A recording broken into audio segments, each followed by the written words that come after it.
1944 में सुभाष चंद्र बोस जी ने Indian national army को चलो दिल्ली का नारा दिया था ताकि ब्रिटिश साम्राज्य को खदेड़ के देश से बाहर निकाल दिया जाए।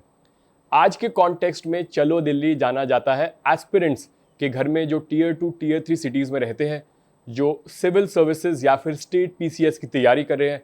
और उनके मन में एक ख्याल ज़रूर आता है, क्योंकि ये क्वेरी मेरे को भी बहुत ज़्यादा मिलती है कि दिल्ली आना चाहिए कि नहीं आना चाहिए। क्या दिल्ली में ऐसा कोई मेटाफोरिकल पकवान बन रहा है जिसका लुत्फ़ सिर्फ दिल्ली में आके ही उठाया जा सकता है? तो आज की इस वीडियो में हम इस सवाल को आंसर करने की कोशिश करेंगे। नमस्कार, I am Neel and I welcome all the aspiring officers and viewers to your own channel. तो मैं इस सवाल का जवाब अपनी सिविल सर्विसेज एग्जाम के सिलेबस की अंडरस्टैंडिंग से ही निकाल के ले आऊँगा। GS1 के अंदर एक सब्जेक्ट है सोसाइटी, और सोसाइटी के अंदर एक सब टॉपिक है माइग्रेशन। तो माइग्रेशन का मतलब है एक जगह से दूसरी जगह मूव करना। When you're thinking of moving from your own home state to Delhi, in a way you are planning to migrate. तो माइग्रेशन के मूलतः रूप से थ्योरी में दो कारण होते हैं।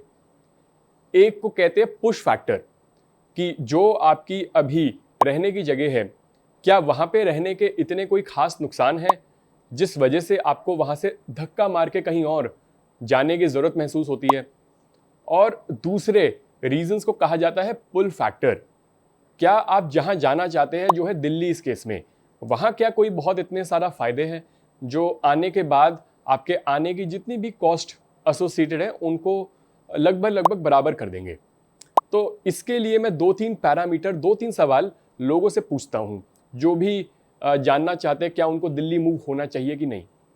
सबसे पहला सवाल होता है माहौल के बारे में, और वो माहौल है घर का। घर के माहौल में मूलतः रूप से दो दिक्कतें हो सकती है। या तो ऐसा हो सकता है कि आसपास के लोग इतने ज़्यादा क्यूरियस हो आपकी ज़िंदगी के अंदर कि हर तरीके का रिश्तेदार, हर तरीके का चाचा, मामा, मौसा, फूफा आ के आपसे रोज़ पूछता हो कि बेटा तैयारी कैसी चल रही है, पेपर में मार्क्स कितने आए, मेरे बच्चे ने ये कर लिया, फलाने के बच्चे ने ये कर लिया। और ये सारी बातें सुन के सर्टनली एक एस्पिरेंट के मानसिक संतुलन पे बहुत प्रभाव पड़ता है।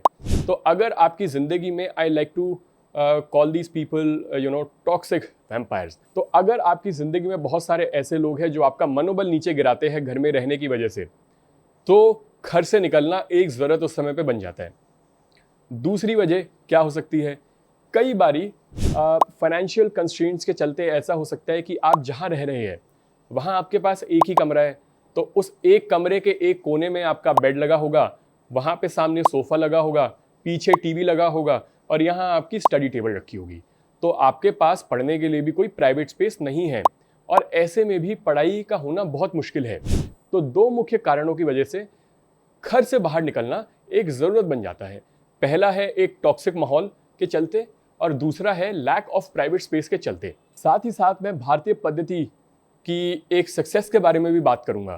कोई फ़र्क नहीं पड़ता कि आप किस तबके से आते हैं, आपके घर की फाइनेंशियल सिचुएशन कैसी है। अगर आपको पढ़ने के लिए थोड़े बहुत पैसों की ज़रूरत होती है तो पेरेंट्स या आसपास वाले सर्टनली हेल्प करते हैं आपकी थोड़ा बहुत पैसा जुटा के, क्योंकि हमारे देश में पढ़ाई को बहुत बेहतर तरीके से आंका जाता है। तो इवन तो अगर आपके पास घर में एक कमरा हो प्राइवेट स्पेस का, सर्टनली उस टाइम पे अगर आप रिसोर्सेज जुटा के दिल्ली आएंगे, उसके आपको एक प्राइवेट स्पेस के साथ साथ बहुत सारे फ़ायदे भी देखने के लिए मिलेंगे।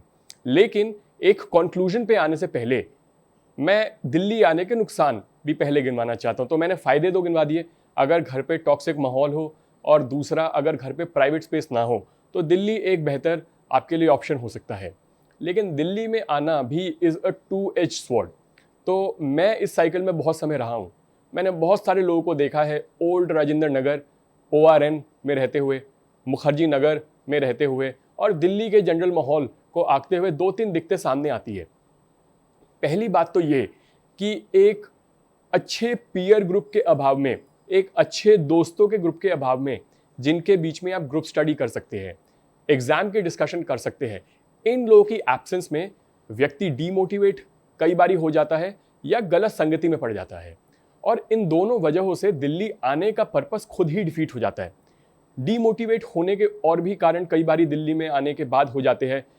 घर के हाथ का माँ के हाथ की बनी हुई रोटी आपको मिलेगी नहीं। दूसरी बात, यहाँ आपका खर्चा बहुत ज़्यादा बढ़ जाएगा। आई थिंक सब ने अनुभव बस्सी का वो यूपीएससी का स्केच देखा ही होगा, वो स्टैंड अप देखा ही होगा। गलती से भी मत समझना कि वो स्टैंड अप था। आई थिंक व्हाट अनुभव Bassi did was he sat down with 3 or 4 aspirants और वो उन एस्पिरेंट्स ने अपना थेरेपी सेशन किया है बस्सी के साथ। वो कंप्लीटली 100% ट्रू है जो भी उस स्किट में, उस स्केच में, उस स्टैंड अप में बताया गया है। इतने इतने से कमरे हैं, पढ़ने का एक समय के बाद स्टूडेंट्स में मोटिवेशन कम हो जाता है और साथ ही साथ गलत संगति में पढ़ने का भी रिस्क रहता है। तो इसका अगला सवाल आता है, तो दिल्ली ना आए, दिल्ली में आके बच्चों का सिलेक्शन नहीं होता है? सर्टनली होता है। अगर आपके पास नंबर 1 एक अच्छा पीयर ग्रुप हो और नंबर 2 मोटिवेशन हो कि अगर मैं कितनी भी मुश्किलों में मुझे रहना पड़ेगा शुरू के कुछ 1-1.5 साल, लेकिन मेरा पूरा ध्यान सिर्फ पढ़ाई में होगा, अगर इन 2 चीज़ों का ख्याल रखा जाएगा, you are going to give yourself the best shot at clearing the exam. साथ ही साथ दिल्ली में आने का एक और एंसिलरी बेनिफिट भी हो जाता है। अगर आपके पास घर में गाइडेंस का अभाव है तो दिल्ली आके कम से कम आप किसी भी बड़े कोचिंग इंस्टीट्यूट में चले जाएंगे तो आपको वो 0 से 20 तक तो ले ही जाएगा। 20 से 100 जाने की जर्नी सर्टनली आपको खुद कैरी करनी पड़ेगी, लेकिन 0 से 20 तो कोई भी इंस्टीट्यूट आपको लेके जाने के सक्षम है। अब कुछ लोग ये काउंटर क्वेश्चन पूछते हैं कि इस चीज़ के लिए आजकल दिल्ली जाने की क्या ज़रूरत है, आजकल तो यूट्यूब पे सारी गाइडेंस मिल रही है। तो रियलिटी ये कि यूट्यूब के अंदर एंट्री बैरियर बहुत लो है। यूट्यूब के अंदर कोई भी व्यक्ति खड़ा होकर एक वीडियो बनाना शुरू कर सकता है और वो आपको कुछ भी बताना शुरू कर सकता है। अब यूट्यूब का एल्गोरिदम इस तरीके से काम करता है कि जो व्यक्ति जितनी पॉपुलिस्ट बात करेगा, जितनी उल्टी सीधी बात करेगा काम के अलावा, उसकी वीडियो उतनी ज़्यादा वायरल होगी और इसीलिए उससे स्टूडेंट का घर रह के, पूरे इकोसिस्टम से दूर रह के भ्रमित होने के चांसेस भी बहुत ज़्यादा बढ़ जाते हैं। हालांकि एक मज़े की बात यह है कि मैं और आप भी यूट्यूब के इस माध्यम से ही जुड़े हुए हैं, बट जो मैं कह रहा हूं उस बात में कितना दम है, I will leave that to your judgement. I have a conflict of interest in being my own advocate. I think you would be a better जज ऑफ दैट। तो मोटी मोटी बात ये हो गई है कि अगर घर के अंदर कोई भी गाइडेंस नहीं है, अगर थोड़ा सा जेब में पैसा है, अगर घर के अंदर प्राइवेट स्पेस नहीं है, टॉक्सिक माहौल है, तो दिल्ली आके रहा जा सकता है अगर आपके पास एक अच्छा पीयर ग्रुप आप जमा कर पाए तो। अब मैं एक तीसरा समन्वय भी देता हूँ। कई बार ये सवाल का जवाब घर में रह के दिक्कतों से झेलना और दिल्ली आने के बीच का भी हो सकता है, और वो सोल्यूशन जाता है रीडिंग रूम के नाम से। आजकल बहुत जगह, again Bassi also covered this in his stand up comedy, कई लोगों ने अपने लाइब्रेरीज खोल दी है जो बेसिकली लाइब्रेरीज नहीं होती, रीडिंग रूम होती है। अपनी खुद की किताबें लेके जाएंगे, पढ़ेंगे, लेकिन एक शांत माहौल, वातावरण मिलता है। तो मेरी जितनी समझ है, क्योंकि मैं बहुत जगह घुमा हुआ हूँ, बहुत डिस्ट्रिक्ट्स में गया हुआ हूँ, आजकल जैसे जैसे एजुकेशन का लैंडस्केप बेटर हो रहा है, आपके घर के 5 से 6 किलोमीटर के अंदर आपको एक ऐसे रीडिंग रूम का एक्सेस मिल सकता है।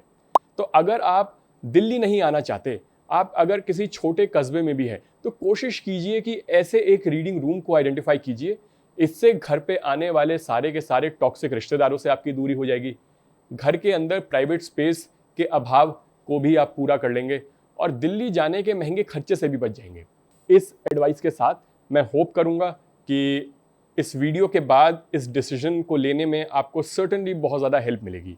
अगर आपको ये वीडियो पसंद आई हो और आप चाहते हैं कि यूट्यूब का एल्गोरिदम नेगेटिव और बेकार वीडियो के अलावा इस जैसी वीडियो को भी पिक करे, तो please do not forget to like, share and subscribe to the channel. Also, you can leave a comment. It helps me with the engagement.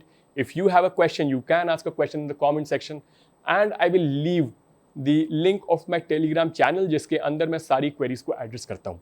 With that in mind, चाहे दिल्ली आए या ना आए, UPSC की जर्नी में आप सभी को मेरी विशेज़ का साथ ज़रूर मिलने वाला है. Thanks a lot. Take care और जय हिंद.